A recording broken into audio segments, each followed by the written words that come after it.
Minister, good morning to you. Good morning, Michael. Now, as you would well know, and as we've been reporting, business groups are most concerned about multi-employer bargaining suggested by the bill, and they want amendments. Are you open to listening to them and possibly changing the bill to factor in their concerns? Yeah, behind the scenes, the conversations are a bit more constructive than they've been through the media, I've got to say. I actually flagged in the speech when I introduced the bill yesterday some of the areas where there's consultation happening right now that's likely to result in government amendments. So there'll be some things that the business groups are calling for that we won't be willing to do, but there's some pretty constructive conversations behind the scenes there. How much changes will revolve around, potential amendments will revolve around the multi-employer bargaining model you're putting forward? Oh, look, there's some specific things about voting methods, for example. We want to make sure, for example, if you have an individual workplace where the employer doesn't want to be part of a multi-agreement and the workforce don't want to be part of an agreement, that they don't somehow get included in it. So there's some principles there that we're working through that are pretty sensible. But where we won't shift is on the concept that we need to get wages moving.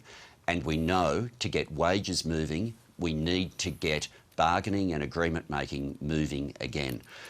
We're down now to around 14% of the workforce now is on an agreement that is in date.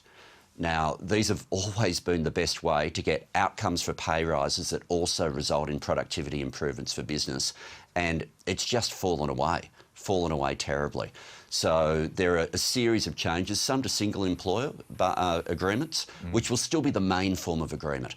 But particularly for feminised section and low-paid sections of the workforce, multi-employer bargaining is the key way that we have some chance of being able to get wages moving for those workers. OK, just to clarify one of those potential changes you're talking about, as you know, one of the big concerns put forward by employer groups that if a company, the bosses and, for argument's sake, even the workers did not want to be part of multi-employer bargaining, they shouldn't have to. So you're looking at allowing those companies and employers to opt out?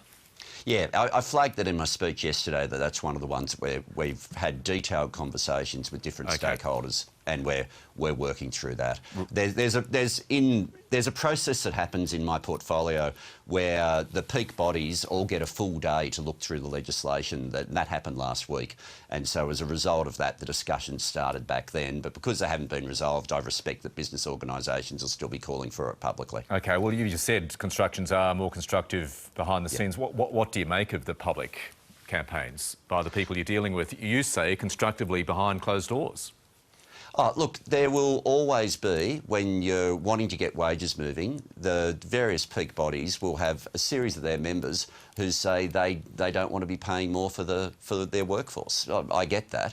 But you know, when we have inflation with a 7 in front of it and wages figures with a 2 in front of it, people are going backwards.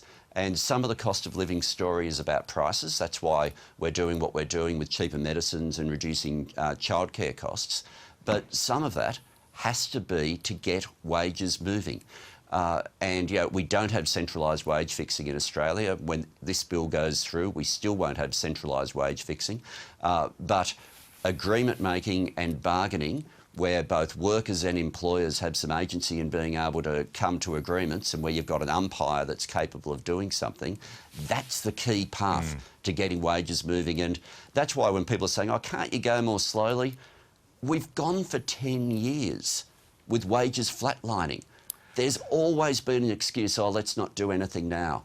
But the conversations around every household are they expect the government and the parliament to do what we can to get wages moving, and this is a big part of it.